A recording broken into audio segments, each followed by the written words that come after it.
Donc, Salon Double, vous connaissez sans doute, mais je le dis pour l'enregistrement, est un observatoire en ligne de la littérature contemporaine qui est aussi un nouvel espace, enfin, on l'espère, pour le discours critique actuel. Donc, le site a été créé. Bonjour. Je ne m'attendais pas à avoir à projeter ma voix de cette manière-là. Surtout que je vais dire environ 80 fois le mot marde. C'est une première. Je vais vous présenter des extraits. Enfin, je vais lire un texte que j'ai écrit cette année. Dans le cadre de la préparation d'un numéro de l'Idiotie portant sur le thème de la merde, qui est en préparation, en fait, qui est terminé, qui présente 23 textes en 3 langues qui proviennent de 4 continents, qui prennent pour objet, donc, philosophique, ethnographique, littéraire, sociologique et économique, cet objet malvenu dans l'académie qui est la merde. Je ne vais pas parler du numéro comme tel. Moi, j'ai une contribution dans ce numéro-là qui s'intitule donc « Critique de la marde, essai de pensée politique archaïque » que je vais présenter aujourd'hui. Mais je vous fais néanmoins circuler la table des matières du numéro à venir. Parce que je suis venue ici un peu ici pour l'annoncer également. Est-ce qu'on m'entend? Ça marche? Oui? Okay. Donc, critique de la marde, critique au sens kantien, n'est-ce pas? C'est-à-dire qu'il s'agit, dans le fond, d'expliciter des catégories de pensée. La catégorie de pensée en question étant celle de la marde, qui serait, c'est ce que je veux présenter ici, une catégorie de pensée propre aux peuplades francophones dispersées sur le continent américain, dont la plupart de nous font sans doute partie. D'après moi, il y a pas mal juste des gens de la peuplade ici aujourd'hui avec un titre pareil. Nous sommes peu nombreux d'ailleurs. Ce que j'ai essayé de faire là-dedans, c'est une sorte d'ethnophilosophie, à savoir donc de chercher une pensée politique archaïque dans un langage vernaculaire, faisant le pari que dans ce langage vernaculaire, il y a une pensée et qu'il s'agit d'utiliser les oreilles plutôt que les yeux pour la découvrir. Donc, il y aurait une pensée politique dans le vernaculaire franco d'Amérique, et marde serait une trace de celui-ci. Je fais des centaines de mauvais jeux de mots là-dedans. Et donc, proposition de connaissances relatives à la marde, ajoutant qu'il n'y a que les maîtres aigris qui pensent qu'on ne peut pas apprendre et rire en même temps. Et peut-être aussi que j'ai pris un très long détour pour me faire le plaisir de dire marde en public autant de fois. Donc, je vais lire des parties du texte. Je vais voir où ça va me mener en termes de temps, on verra. Vous me direz quand vous serez épuisé. Moi, je peux parler pas mal longtemps. 2 encas littéraires avant de commencer. La langue enfouie de Jack Kerouac, sa langue française, dans laquelle il a, on le sait, un peu écrit. Un beau passage merdique que j'essaie de rendre. Écoute, je vais te dire, lis bien. Il faut que tu te prends soin. Attends, donne-moi une chance. Tu penses que j'ai pas d'or, moi, français, c'est ça? Idiot, crapule, tonne de marde, enfant de chienne, bâtard, cochon, bouffon, bouche de marde, grand gueule, facelette, chien, culotte, morceau de marde, suceux, gros fou, envie de chien en culotte. Ça, c'est pire en face. Ferme-toi, crache, varge, frappe, mange, fourre-moi le gabin, envale Céline, envale le rond ton genet, Rabelais, terre essuie le cou derrière, mais assez. C'est pas intéressant le maudit français. Deuxième encas, l'intelligence malsaine de Jacques Ferron. C'est Maître Chubby dans Le ciel de Québec qui dit « Qu'on ne me parle pas des chicanes des vieux pays, c'est de la merde. » Ça reste obscur, mais entre ces lignes-là, il y a cette chose, cette sagesse que je veux essayer de dégager. Donc, je me lance. Alors, reconstituant les liens entre le langage rabelaisien de la région du Poitou et la tradition orale acadienne, les travaux ethno-linguistiques d'Antonine Maillet, une thèse publiée en 1971, si je ne me trompe pas, suggèrent la persistance d'une référence merdique dans la culture populaire francophone en Amérique. La folkloriste rapporte nommément cet épisode du torche-cul de Gargantua, qu'elle a retrouvé donc dans la langue acadienne et qui avait été écrite 500 ans plus tôt par Rabelais. Alors, je la cite, Antonine. La version acadienne raconte qu'un ivrogne voulant se marier cesse de boire sur les instances de sa délicate amie. Un jour, pourtant qu'il feint de dormir, il la surprend qui fait ses besoins dans un chaudron de cendres, se torche avec le petit chat et retourne à ses galettes sans même se laver les mains. L'ivrogne refuse alors de la marier, alléguant qu'il ne pourrait faire vivre une femme si délicate et qui lui coûterait si cher en chat. Alors, il s'agit là, pense-t-on, de vieilles histoires.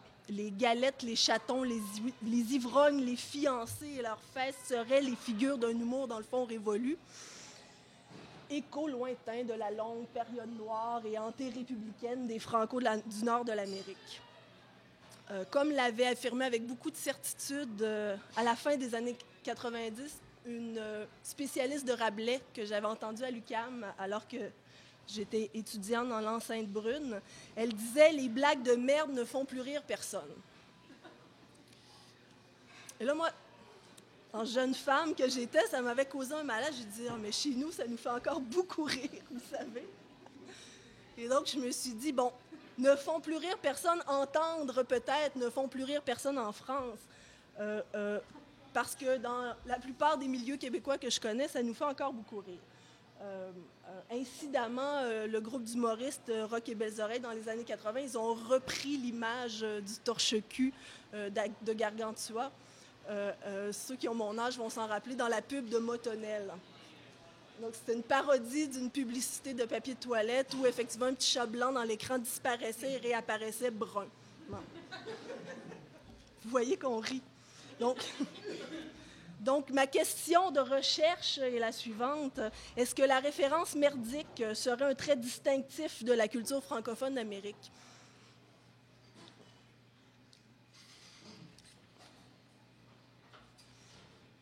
Bon. Parce qu'évidemment, là, il y a les histoires et les blagues de merde qui circulent, qui mettent en scène des situations où la merde figure souvent au sens littéral. Mais il existe aussi des usages métaphoriques de la merde dans la langue québécoise, et ils sont très, très nombreux. Et ce sont ces usages-là que je vais définir brièvement ici, qui m'intéressent en particulier dans cette enquête. Donc, l'usage métaphorique de la merde va consister généralement à assimiler des situations, des objets ou des personnes à de la merde. Une situation emmerdante, un objet merdique, un personnage merdeux, etc. Et l'usage de cette série qualifiante, s'il faut la comprendre comme geste, indique quelque chose comme un anathème. Appelons-le l'anathème merdique, c'est-à-dire une condamnation sans reste. Bon, le petit Robert dit à anathème « excommunication majeure prononcée contre les hérétiques ou les ennemis de la foi catholique ». Et au sens figuré, donc, ça réfère à une condamnation totale. Donc, l'anathème merdique serait une condamnation totale par l'assimilation à la merde. Hein? Maudire, envoyer au diable, retourner au néant, déchoir, en quelque sorte. Procédé rhétorique à la fois thérapeutique et radical qui assimile l'existant au déchu, l'anathème merdique contient, en plus de cette dimension anathémique, une dimension de blasphème. C'est-à-dire un outrage à ce qui ou qui est ainsi condamné. Hein, Robert nous dit à blasphème, parole qui outrage la divinité, la religion, toujours la religion, et par extension, propos déplacés et outrageants pour une personne ou une chose considérée comme quasi sacrée. Et donc, je dirais que l'anathème merdique s'inscrit dans la catégorie des signes que Émile Benveniste appelle blasphémie. Je le cite. Dans les langues occidentales, le lexique du juron, ou si l'on préfère, le répertoire des locutions blasphémiques, prend son origine et trouve son unité dans une caractéristique singulière. Il procède du besoin de violer l'interdiction biblique de prononcer le nom de Dieu. La blasphémie est de bout en bout un procès de parole. Elle consiste, dans une certaine manière, à remplacer le nom de Dieu par son outrage. Et donc, l'anathème merdique consisterait précisément à remplacer le nom de l'existant par son outrage, ayant pour effet de porter injure à ce qui est le plus respectable. Donc, plus la chose frappée de l'anathème merdique sera respectable, plus le blasphème sera grand. Et suivant encore Benveniste, qui déplore que l'on ne retient du juron que les aspects pittoresques, anecdotiques, sans s'attacher à la motivation profonde ni aux formes spécifiques de l'expression, il m'a semblé que le geste de condamnation redoublé d'un outrage qu'implique l'anathème merdique indiquait une puissance d'invocation dont la nature mérite d'être interrogée. C'est ce que j'essaie de faire ici. Dernier préliminaire avant d'entrer dans le cœur des choses. Cacher ce A que l'on ne saurait voir. Évidemment, on ne peut pas être catégorique sur la question de la spécificité culturelle de l'anathème merdique dans l'expression populaire franco en Amérique. Il y a une certaine correspondance des usages métaphoriques de la merde au Québec et en France, par exemple. Or, une certaine particularité de l'usage du terme « merde » indique néanmoins le lieu d'un rapport à l'expression merdique qui serait propre à celle-ci et sur laquelle je souhaite me pencher ici. Et cette particularité, c'est quoi? C'est celle de ce dédoublement entre un E et un A. Qu'est-ce que c'est que cette chose-là? Qui est absolument spécifique au français américain.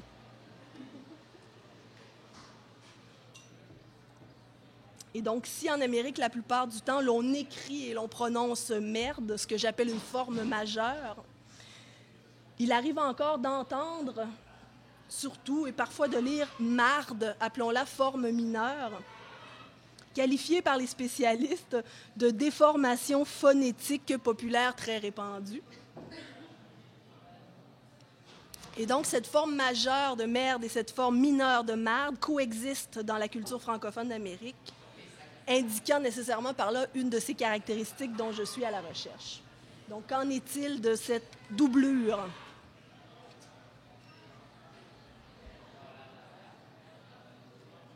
Bon, on peut évoquer des choses à ce propos-là que chacun de vous pourrait dire. Il semble que merde appartienne plutôt à la prudence, peut-être à la bienséance, pour autant que la bienséance même permette de prononcer le mot merde. Et certainement à l'éducation et à l'écriture. Le français de l'Académie ne connaissant d'autres merdes littérales ou métaphoriques que celles qui s'écrit et se prononce avec un E.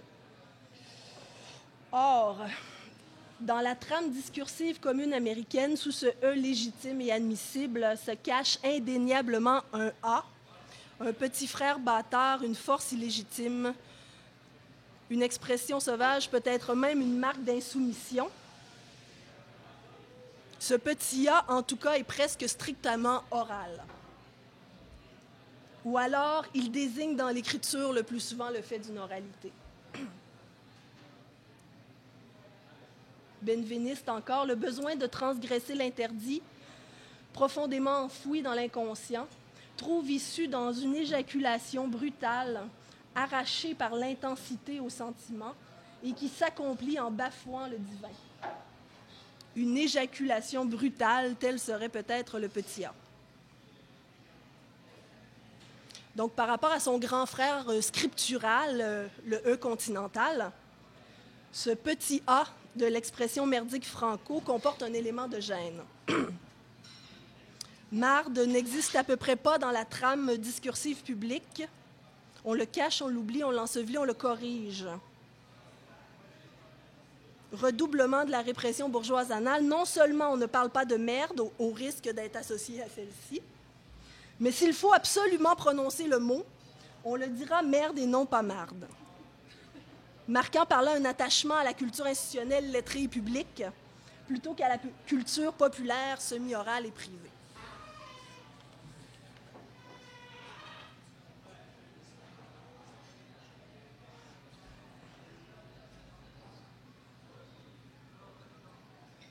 Donc, d'une certaine manière, ce qu'on peut déjà percevoir dans l'écart entre le E et le A est une forme de violence contre la culture populaire, dans la mesure où le A va toujours être refoulé à une culture plus délurée, plus rabelaisienne sans doute, qui comporte un répertoire humoristique et anecdotique qui comprend justement de nombreuses occurrences merdiques, histoires de toilettes, de torche-cul, de merde et autres flatulences, que l'on n'hésite pas encore aujourd'hui à se raconter à table entre convives dans les foyers anonymes du Québec.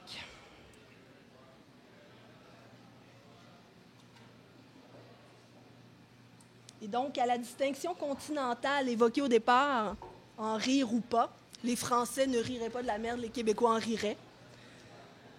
S'ajoute donc en contexte américain une dimension sociale et politique au rapport à l'expression merdique, en ceci que la référence merdique signale une ligne de démarcation entre classes sociales. C'est cette logique qui a fait dire, dans un autre contexte, à Pierre Perrault, qu'on a souvent honte de sa mère, surtout quand on vient d'une petite culture. Et il est vrai que dans la vallée du Saint-Laurent, la verdeur des propos de nos vieux nous font souvent rentrer la tête dans les épaules. Moi, ma grand-mère, elle me fait souvent honte quand elle parle.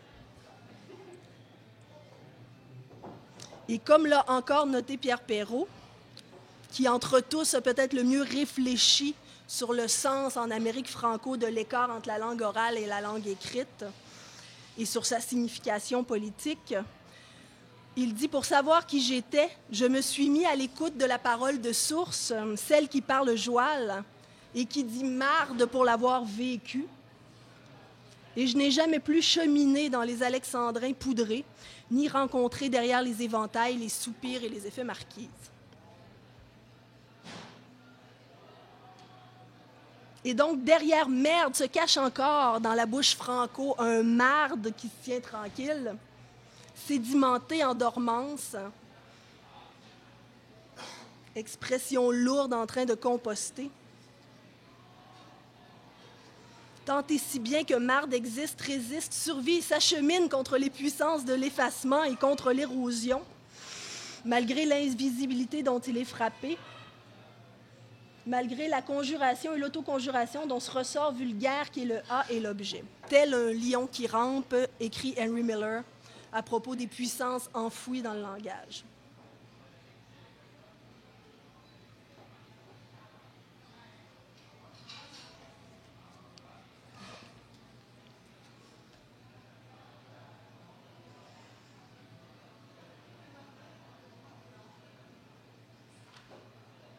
Bon, passons aux choses sérieuses.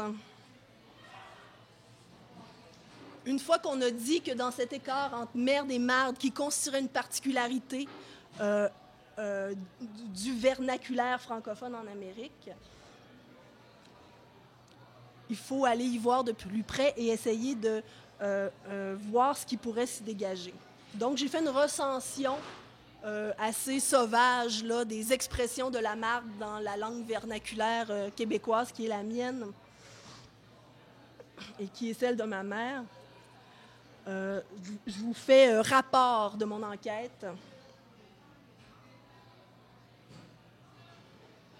qui, comme je le disais, n'est pas exhaustive, mais vous prendrez note des expressions que j'ai oubliées pour me les transmettre, si vous voulez bien.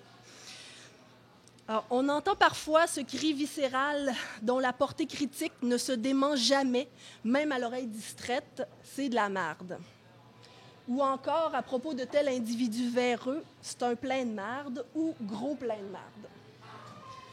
Pour une personne nécessairement obèse et souvent perçue comme néfaste, gros plein de marde, gros tas de marde, Dans la version affectueuse, qui souligne alors un caractère rusé, on dira de quelqu'un « hostie d'un tel à la marde ».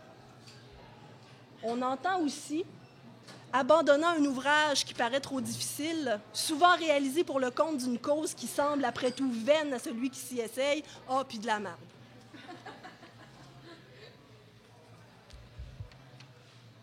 On saupoudre l'anathème merdique sur les affres des temps présents, la politique partisane, de la marde, la fonction publique inefficace, de la marde, les retraites jouées à la bourse, de la marde.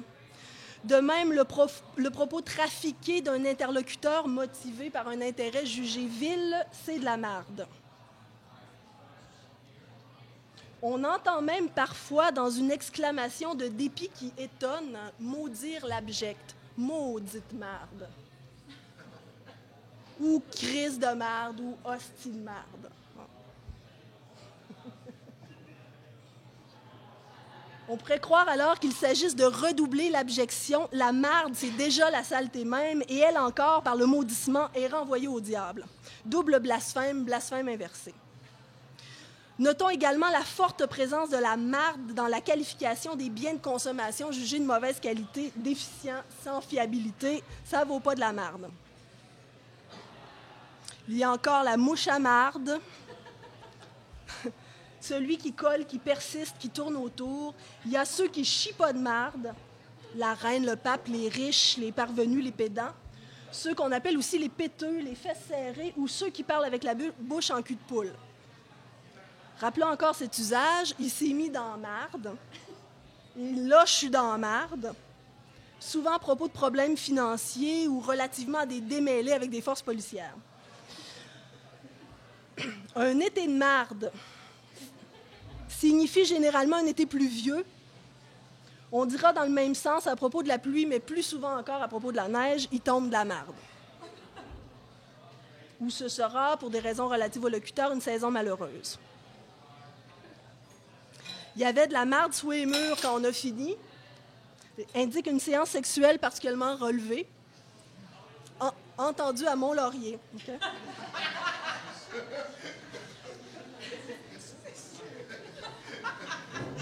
Moi, j'avais jamais dit ça.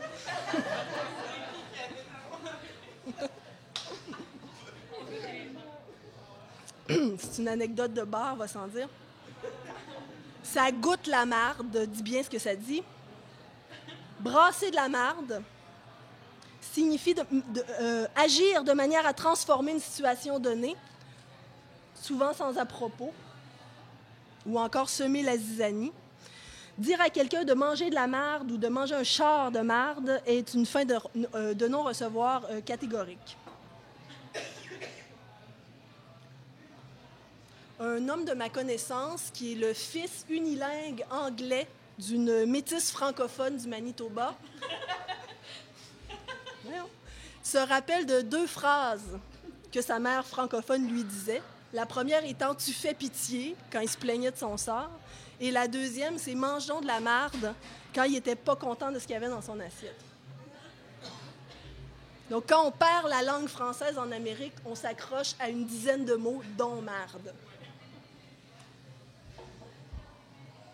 On dit encore à propos de quelqu'un, et souvent à propos de soi, traité comme de la marde, comme un moins que rien, comme une quantité négligeable, voire comme une entité répugnante.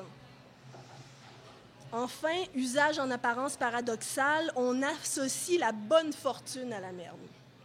C'est intéressant. Quelqu'un de mardeux ou de chieux, hein? Puis ça signifie pas la même chose que merdeux, qui veut souvent dire l'avoir échappé belle, mais qui peut également vouloir dire trouillard, comme dans « il nous a chié dans les mains », ou image mironienne, il a chié sur le bacu. Et donc, le mardeux est quelqu'un qui a de la chance. Le pétrin et la fortune, la ruse et la malfaisance trouvent dans marde une intersection. Je m'arrête ici. Quant à cette liste remarquablement touffue et variée des expressions de la marde, qui pourrait déjà beaucoup s'allonger, J'aurais pu ajouter d'autres constellations sémantiques, là, celle de la pisse, du fumier, de la cochonnerie, de la scrap, des vidanges de l'étron, de la crotte, du trou de cul, de l'enculage, du caca, du pet, etc. C'est immense. Le complexe philosophique de la merde en langue franco est monstrueux. Il est énorme. Et donc, je m'arrête ici pour essayer de l'interroger. J'ai assez de matériel pour commencer à essayer de tirer des conclusions ou faire des catégories avec ces différentes expressions de la merde. Moi, je vois 3 choses dans ce système de signification. Premièrement, on trouve une théorie de la valeur. Hein? Le verbe « valoir », ça ne vaut pas de la marde, indique une place de la métaphore de la merde dans une théorie de la valeur qui serait sous-jacente à l'expression franco. La marde indique une valeur 0. La nullité, le rien, le moins que rien, le pire, le méprisable. C'est peut-être là une des explications d'ailleurs de l'intersection entre la chance et la merde. Être mardeux, c'est souvent obtenir quelque chose qu'on n'a pas mérité. Quelque chose qui dépasse la valeur de la personne qui l'a obtenu, ou en tout cas de ses mérites dans l'obtention de la dite chose. Un tel à la marde, dans sa ruse, tient sans doute aussi quelque chose du mardeux, qui est relatif à une théorie de la valeur. Un plein de marde, c'est bien quelqu'un qui a peu de valeur ou dont les propos ne valent rien. Tout comme n'a pas de valeur la tâche abandonnée coiffée par de la marde. Bon. Deuxième chose que je trouve dans ce système d'expression, c'est une angoisse de l'indistinction. C'est la chose qui va m'importer le plus. Ça goûte la marde, il y avait de la marde sur les murs, il y a aussi un jouer dans le brun, pousser la crotte, et mouche à marde réfère directement au contact avec la matière comme telle. Tout comme être dans la marde, brasser de la marde. Il est tombé dans la marde ou ça chie. Bon. Ces expressions indiquent la possibilité de se mêler à la merde, de traverser la frontière du propre et du sale, de mêler les catégories, de sombrer dans la déchéance, dans un gros pétrin. Donc, la possibilité d'un état d'indistinction entre une personne et la merde, sa nourriture, sa situation, un échange sexuel ou même la pluie qui tombe, et la qualification presque toujours négative de cet état, elle peut cependant changer de valence sous la forme du fantasme, bien sûr, et manifeste dans cette série d'expressions-là. Et cette angoisse de l'indistinction entre soi et la merde répond à la théorie de la valeur, bien sûr, selon laquelle la merde représente la valeur 0.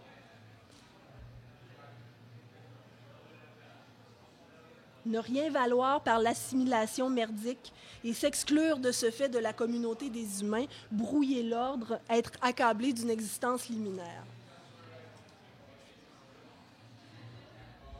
Troisièmement, puis ça, c'est, disons, une trope rabelaisienne plus classique. Ce qu'on voit dans cette constellation, c'est la présence d'une imagerie corporelle très forte. Les verbes manger, chier, péter réfèrent évidemment à l'activité des sphincters. La merde est bien ce qui se produit entre l'ingestion et la défécation dans le corps.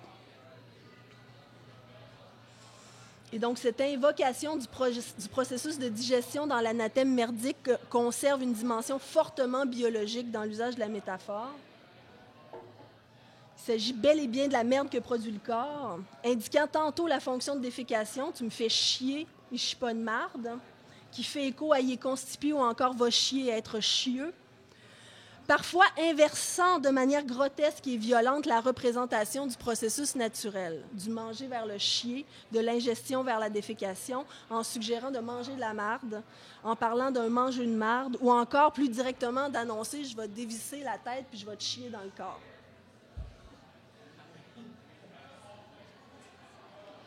L'angoisse de l'indistinction avec la valeur 0 se joue aux limites du corps et met en éveil un système de goût et de dégoût dont l'anticipation est viscérale, personnelle, organique. Qui plus est, la merde dont il est question semble alors référer surtout à la merde humaine. Plus c'est un détail, mais c'est une particularité intéressante que j'ai remarqué que des gens qui vont dire aisément marde dans leur vie. Bon, il y a des gens qui le disent pas, il y a des gens qui le disent plus, puis il y a des gens qui le disent. Parmi ceux qui le disent, quand ils vont parler de leur vraie merde, bon, je suis allée faire caca où le médecin m'a demandé de lui remettre un échantillon de mes selles, ils vont pas dire marde, ils vont dire merde. Et je ne sais pas pourquoi. Mon hypothèse, c'est que quand on réfère à la merde comme une fonction relative à sa santé, on s'inscrit dans un vocabulaire qui est relatif au cabinet du médecin. Et au médecin, on ne dit pas marde, on dit merde. Mais en fait, c'est une des particularités que j'ai trouvées intéressantes, que quand on parle vraiment de sa merde à soi de manière intime, là, c'est de la merde, c'est pas de la merde.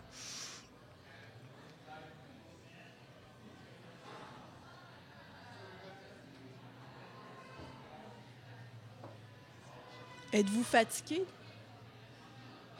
Ça fait combien de temps, non? Super, parfait. Ça l'endure encore un peu. Bon.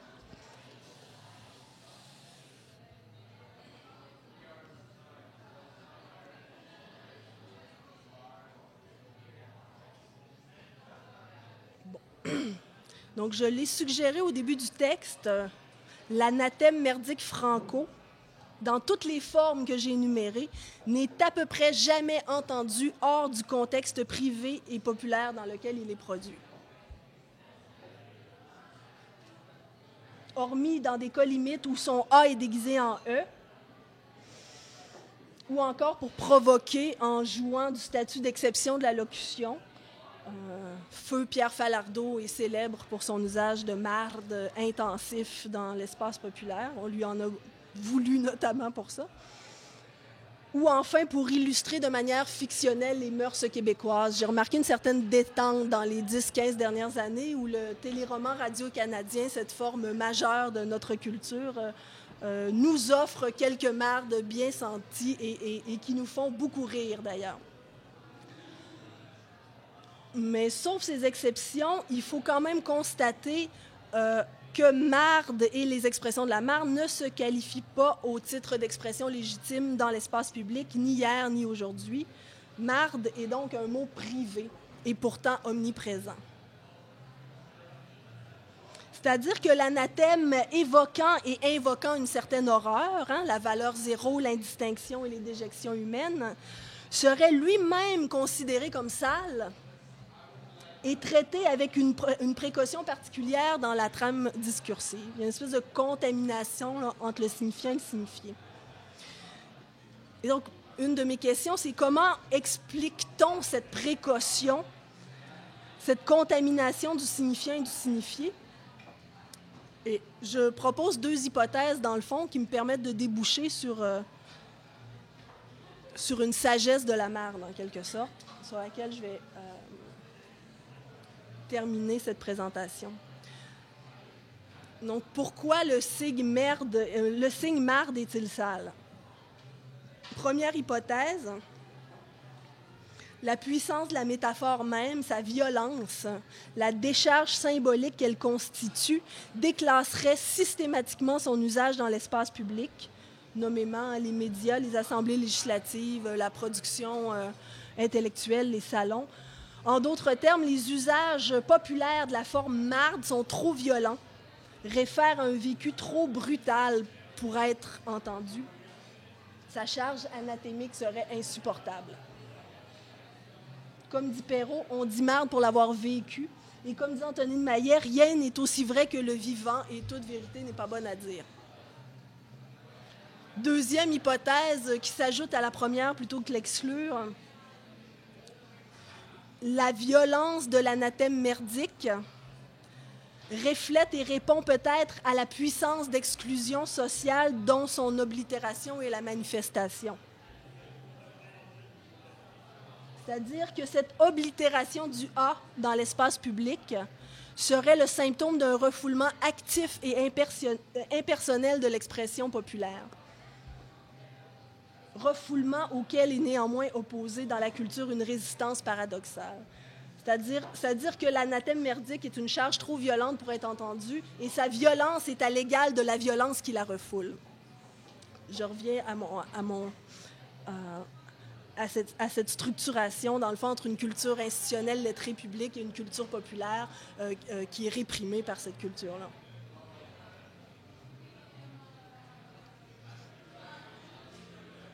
Donc, c'est à partir de cette double hypothèse-là que j'essaie de trouver dans les expressions de Lamarde une forme de pensée politique dans le vernaculaire franco en Amérique.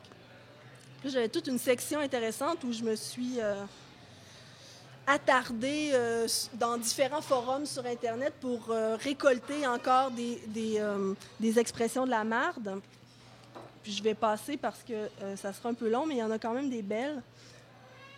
Il y a des gens qui ont notamment créé le Parti brun. Et la page web explique que ce parti est essentiellement constitué à partir de matière fécale et tourne autour de cette idéologie. Et une série d'expressions qui liaient donc le politique et la marde. C'est ce que je cherchais en particulier, bien sûr. Donc, évidemment, l'État, c'est de la marde. Des élections de marde qu'on a eues au mois de mai. On vit dans une démocratie de marde. Trudeau à marde, très populaire. Et quelques titres du Quack, qui est peut-être le seul journal qui se sert de l'expression de la marde pour parler de politique. Il y a un texte de Pierre Falardeau qui s'appelle « Mange la marde », justement. Il y a aussi un texte de Martin Petit qui dit « Mangeons de la marde ». Et un texte de Martin Dufresne en 2010 qui s'intitule « Gaz de schiste égale pet sauce ». Très le fun. Bon. Bernard Drainville, qui faisait des assemblées populaires dans des cégeps le printemps dernier ou l'hiver dernier, affectionnait l'usage de son vernaculaire pour s'adresser à la jeunesse. Et notamment, ça c'est rapporté par Antoine Robitaille dans Le Devoir, il aurait dit « Vous ne faites pas partie de ceux qui pensent que c'est toute de la merde », en référant à la politique. Donc, quelques intersections, bien sûr, entre la marde et la politique dans l'actualité. Sur la blogosphère. Et une dernière référence que je veux quand même mentionner à cet égard-là, c'est le film Cap d'espoir de Jacques Leduc, qui a été fait en 1969, qui a été censuré par l'ONF à l'époque et qui a été finalement mise en circulation en 1976 au moment de l'élection du Parti québécois. Évidemment, c'est une période très chaude, là, la fin des années 60. Et un des socles de la censure de cet ouvrage-là, qui est dans le dictionnaire de la censure québécois, était que le film présente un jeune étudiant enragé contre sa société, révolté.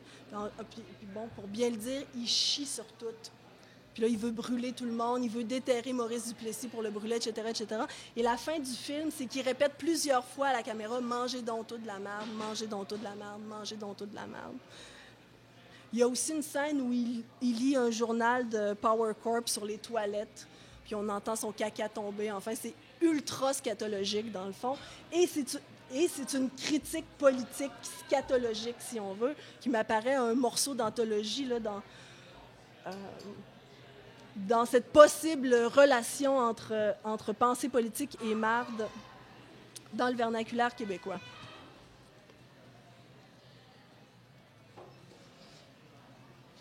Donc, qu'est-ce qu'on fait avec tout ça? Y a-t-il une sagesse là-dedans? Et quel est l'objet exact du malaise, surtout entourant l'anathème merdique, et ce A en particulier? Quelle est sa valeur blasphémique particulière? C'est qu'il me semble que, et je reviens à mes deux hypothèses, à propos des institutions, à propos des personnalités publiques, à propos des modes de fonctionnement de la vie politique et économique, dire que c'est de la marde, c'est aller trop loin, c'est faire preuve d'exagération, c'est rater la cible, c'est mettre dans le même sac tout un pan de l'édifice de la réalité. C'est tout au plus, dans le fond, une provocation, une pirouette, parce qu'il n'y a pas d'analyse. Quand on dit que c'est de la merde, quand on dit que c'est de la merde, c'est fini, il n'y a plus rien. C'est la politique de la terre brûlée. ça veut dire que c'est aller aussi aux limites du dialogue politique, là où tout est désolation, n'est-ce pas? Là où nous ne sommes plus que de simples animaux qui chient de la merde. C'est suggérer qu'il n'y a rien à faire, que tout est à jeter, qu'il faut recommencer à neuf. On penserait même que c'est lancer la serviette de manière infantile. Ça serait refuser d'investir le monde commun, c'est le rejeter. Il n'y a rien, c'est de la merde. Et donc, une insulte à l'édifice social, c'est cracher sur la loi et l'ordre de manière sans doute irresponsable, cracher dans la soupe. Et donc, la croyance populaire fort répandue, vous ferez le test, selon laquelle la politique, c'est de la merde, c'est généralement perçu comme l'expression d'un cynisme assez indésirable et finalement plutôt destructeur, au-delà de l'entendement, comme dit le censeur de Cap d'Espoir de Jacques Leduc. Sans doute également un manque de vocabulaire politique ou même comme de la simple ignorance. Donc, au titre des explications du malaise causé par les vocations politiques de la marde, et qui serait sans doute en partie à l'origine du consensus selon lequel on ne dit pas ça en public, il faut donc évoquer la difficulté même d'entendre cet anathème. C'est très blessant d'entendre que tout est de la merde. On se rend assez difficilement à l'idée qu'il n'y a rien qui vaille la peine d'être sauvegardé. Tout n'est pas de la merde, voudrions nous croire. Et donc, nous répugnons à dissoudre, à condamner sans appel, à réduire à néant. Nous sommes aussi peut-être réticents à gaspiller de peur de jeter nos choux gras. Et d'ailleurs, si tout était de la merde, c'est que nous en serions un peu nous-mêmes aussi, n'est-ce pas, ayant toléré sa proximité, y ayant cru, y ayant participé, ayant mis nos énergies dans cette chose qui serait de la merde. Donc, accréditer la thèse scato-totalisante, ce serait admettre la merditude des choses, une lourde décision, une lourde admission.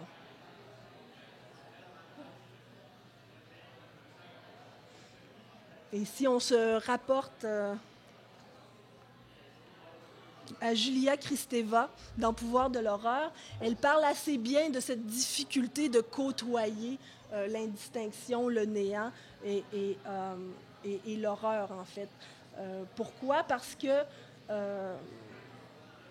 la marde symbolise une sorte de rendez-vous avec une zone terminale, là où rien n'a plus de valeur, là où l'âme et le corps se compromettent avec l'abject. Et cette proximité-là, elle est source d'angoisse. Ce que Kristeva dit, c'est parce que l'objet déchu, ce qui a été objet d'anathème merdique, tire vers où le sens s'effondre. Et par là, la marde renvoie à un monde, ou elle renvoie le monde de manière catastrophique à son fondement, en l'occurrence dans une perspective de grotesque volontaire, à son absence de fondement, à cette valeur zéro que symbolise expressément la forme marde. C'est toute de la marde équivaudrait à l'énoncé « la vie n'a pas de sens ». Et donc, comprise de cette manière, la proposition « c'est de la marde » est non seulement perçue comme étant vulgaire, mais comme le fait d'une parole extrêmement violente. C'est extrêmement violent. C'est tout de la merde. Violente, destructrice, et en dernier ressort, c'est son danger, peut-être même nihiliste. Et elle l'est parfois, et je pense qu'il y aurait il faudrait faire une analyse de discours de Radio X dans les 10 dernières années. Je pense que le thème de la marde, il est prévalent, puis je pense que ça, c'est une manifestation nihiliste. C'est-à-dire de destruction ressentimentale de tout ce qui n'est pas soi. Et donc, ce complexe-là, il existe certainement dans l'expression populaire franco en Amérique. Et donc, anathème merdique inacceptable parce que radical à un point intolérable. Intolérable également parce que ça ne propose aucune alternative. Si tout est de la merde, c'est fini, on jette, il n'y en a plus.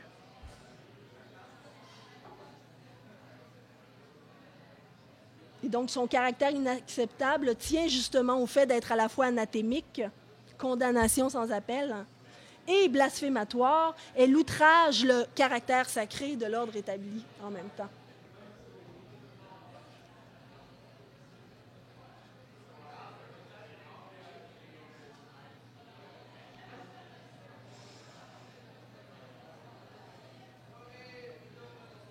Donc ça, c'est le versant destructeur de l'anathème merdique, ou une exploration de l'hypothèse selon laquelle Marde ne peut pas être entendu parce qu'en fait, Marde s'inscrit dans un système d'expression qui est trop violent pour être entendu. Trop blessant, trop dramatiquement destructeur. Mais ça, c'est un versant politique, quoique extrêmement négatif. Il y a un autre versant. Et je pense que l'expression de la marde dans le vernaculaire franco oscille toujours entre les deux, ce qui démontre aussi la complexité d'une pensée politique, justement. Parce que s'il agit par provocation, s'il manifeste un esprit de destruction, l'invocateur de l'anathème merdique fait encore autre chose. Dire que c'est de la marde, c'est se placer dans une posture de refus global devant ce que propose une société à un moment donné. C'est se minoriser, c'est s'en laver les mains. C'est se placer dans une extériorité radicale et marquer clairement le dedans et le dehors et faire de l'indistinction de ces deux espaces une affaire de dégoût. Car de la marde, on se prémunit toujours sans ambiguïté. Quand on dit c'est de la marde, c'est parce qu'on s'exclut de ce qu'on dénonce. Il n'y a plus de relation. On ne touche pas à de la marde, c'est caca, disent les parents à leurs enfants, pour leur apprendre à ne pas toucher et par le fait même distinguer ce qui est sale. La marde trace aussi une frontière qui est sans compromis.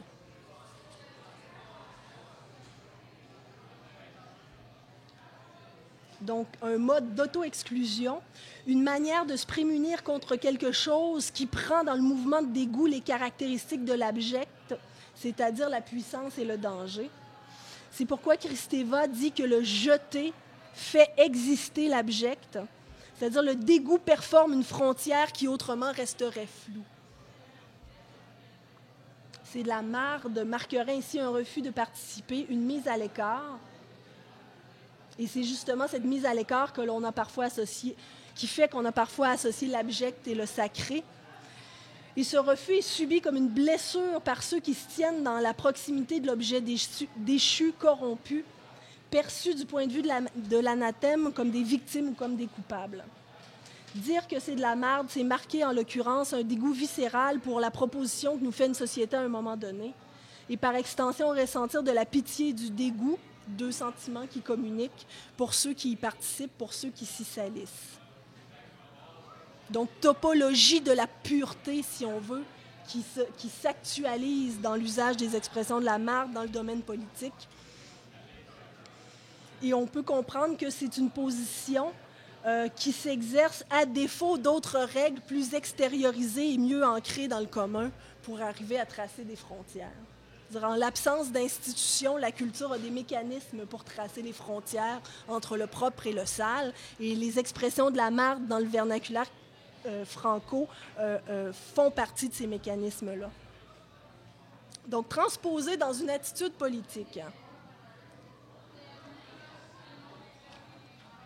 L'anathème merdique évoquerait des moments rares de la vie des peuples, des moments festifs, où l'on jette aux ordures un régime, un dictateur, un gouvernement colonial ou une poignée de tyrannos économiques. Cendre et poussière, comme dit le héros de Jacques Leduc. Faire d'une forme politique un déchet engage un mouvement radical de table rase, de remplacement, et cela implique aussi une certaine manière de fête incontrôlée, jouissance comme mode de rapport avec l'abject, détruire le mur qui coupe la ville en deux, déboulonner la statue du tyran, brûler des effigies à l'image des puissants, bulldozer le Parlement, chier sur le tapis du ministre. C'est arrivé il y a 3-4 ans.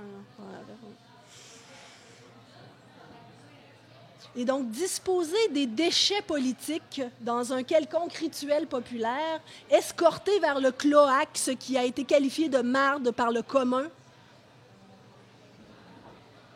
ou par d'autres pleins de marde qui bénéficient d'une aura de propreté relative jusqu'à la prochaine révolte. L'expression « manger de la marde » illustre bien cette logique d'inversion où le mal retourne d'où il vient et s'anéantit par intoxication. Ainsi, le révolté de Jacques-le-Duc voue le pape, les expos, la Société Saint-Jean-Baptiste, le cadavre de Maurice Duplessis et tous les députés à la destruction par le feu pour finir par asséner un manger-tout de la marde général et intégral. Et donc, d'un point de vue politique, dire c'est de la marde, c'est impliquer, même dans les seuls mots, là, poussons la logique jusqu'au bout, le renversement, l'autodafé, la destruction de quelque chose d'irrémédiablement corrompu et autres. Et donc, j'aimerais entendre, dans l'anathème de la marde, une forme de matérialisme politique primitif, une critique grotesque de la fondation politique moderne qui dévoile la vérité à propos de ceux qui chient pas de marde, une méfiance toute qu'unique envers l'élite, envers la bourgeoisie, envers l'État, serait une très vieille sagesse populaire, sagesse qui donc trouverait un résidu dans le signe marde ici.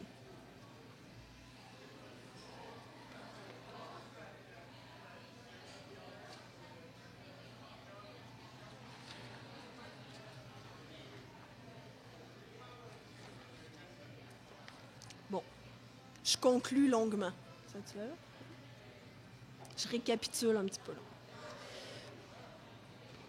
Par sa fonction de refus radical de l'ordre établi, comme dans le caractère fortement affectif de la métaphore, dont l'effet est articulé au dégoût, on trouve dans l'anathème merdique les traces d'une méfiance ontologique insatiable. Ce que le dégoût sait, ce que cette fonction de refus radical implique, en voulant dès lors se garder, c'est que, comme l'explique Mary Douglas, if margins are pulled this way or that, the shape of fundamental experience is altered. Any structure of ideas is vulnerable at its margin. We should expect the orifices of the body to symbolize its specially vulnerable points. C'est-à-dire quoi? Au point de passage entre le dedans et le dehors, il y a danger, les frontières sont fragiles. Ces frontières nous rappellent que l'ordre est toujours susceptible de s'effondrer, que cet ordre est en rapport essentiel avec le désordre et que ce rapport passe par des points de passage qui sont, pour cette même raison et constitutifs de ce rapport, sales. Ce qu'exprime la métaphorisation de manger et de chier de la marde, qui réfère aux orifices, aux points de passage, au mode organique de distinction entre le propre et le sale. C'est en ce sens que l'origine de l'ordre établi est assimilée à de la marde dans l'expression merdique. Cela parce que la fondation de l'ordre exige de se séparer du désordre et que cette séparation se joue aux marges, dans la saleté, dans la boue originelle. Et ainsi, la saleté de mon origine implique la saleté de toute origine. On peut suggérer dans cette logique que la marde, comme construction abjecte parmi les différentes formes de l'abjection, réfère de manière très puissante à la vie, à l'intimité et à l'origine. Ce que démontre au fond Kristeva, qui dit que cette pureté ne fonctionne justement que dans un rapport direct et fondateur avec ce qui dès lors prend le nom d'abjection.